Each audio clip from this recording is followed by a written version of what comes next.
Let's solve a polynomial inequality. And we'll give our answer in interval notation. So the inequality we're playing with is 2x cubed minus 7x squared is greater than or equal to 3 minus 8x. Now when we're solving inequalities, there's a lot of answers because it's greater than or less than. So we want to do the comparison. If you think about a graph, we want to do the comparison to the x-axis, which is where y equals 0. If you think about greater than, be above. Less than would be below.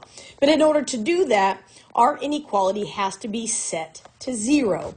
So what I'm going to do is move these pieces to the other side so we have one side equal to 0.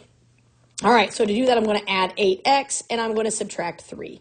So I will end up with the inequality 2x cubed minus 7x squared plus 8x minus 3 is greater than or equal to 0.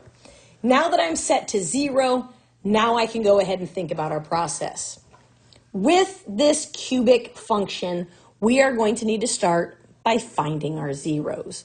So in a polynomial, we are going to say, well, what are all of the possible rational zeros? And this is where we get into our P over Q. Remember that P is all of the factors of our constant, so plus or minus 1, plus or minus 3. And Q is the factors of all of our leading coefficient, plus or minus 1, plus or minus 2. So our options, we have 1 over 1, we have 1 over 2, we have 3 over 1, we have 3 over 2. We have 8 total options because you see 4 numbers here and each one of them is plus or minus. I always like to start with easy as possible, and I'm going to start with 1. I always start with 1 because it really just is the easiest math to do.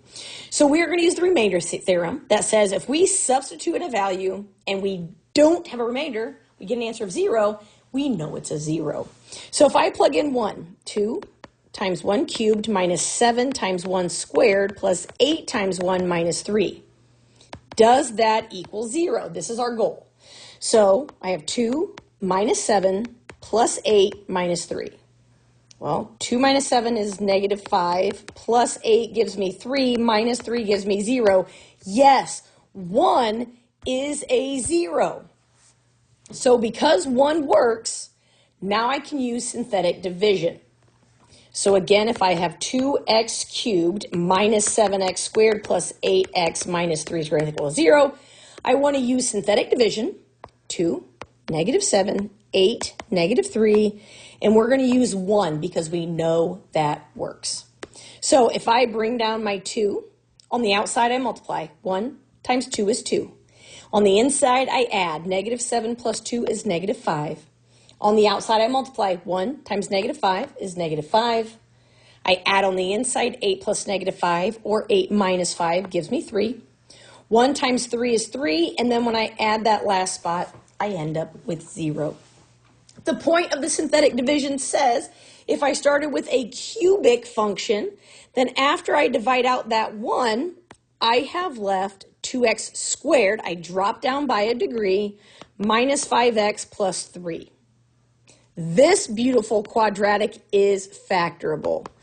2x and x, I know that my constant is positive and my middle term is negative. That means both, we have a minus minus piece, and we're going to have 3 and 1. Always double check. 2 times negative 1 is negative 2. Negative 3 times x is negative 3. Negative 2x minus 3x gives me that negative 5x. So I always like to double check just to make sure that my middle term checks out.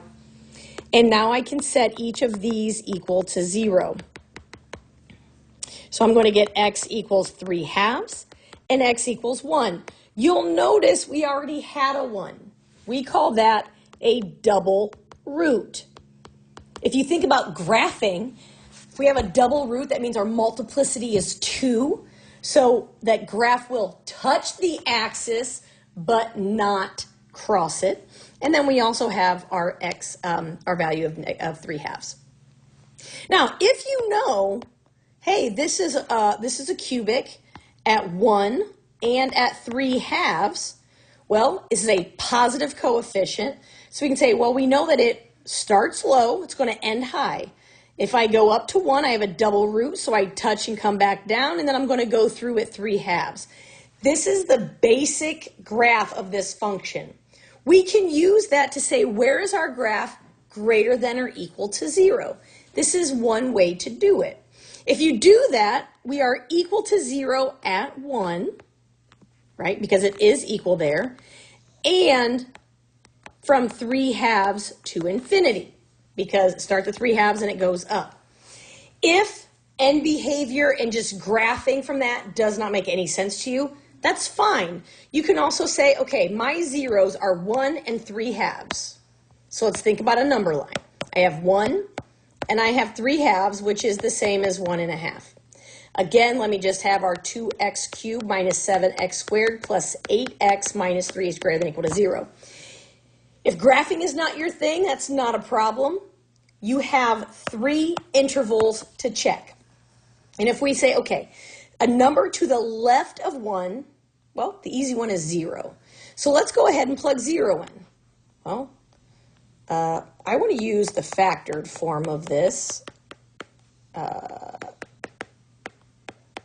Okay, so that's the factored form from what we did, right? We have a double root of 1, and we have x is 3 halves. So if I'm going to try 0, if I plug 0 in for the x's, I get 0 minus 1 is negative 1. 0 minus 1 is negative 1. 2 times 0 minus 3 is negative 3. Is that greater than or equal to 0? Well, negative 1 times negative 1 times negative 1 is negative 3. Negative 3 is not equal to 0. So this is false, right? This is not good. Okay, now let's check one in the middle. Well, let's try 1.25 because between 1 and 1 1/2. So let's try 1.25. Now, when I plug that in to this piece here, I get 0.25 times 0.25 times negative 0.5. Okay, decimals are ugly, but that's fine. This is positive, this is positive, this is negative. If I'm multiplying those together, a positive times a negative is going to give me a negative answer. Is a negative number greater than or equal to 0? No. So this is also false, which makes sense, remember, because we're going to touch that axis and come back down. And then if we go to the right, let's try 2. So again, if I plug it into our factored piece, I get 1 times 1 times 1. Is that greater than or equal to 0? Yes, that is the good part.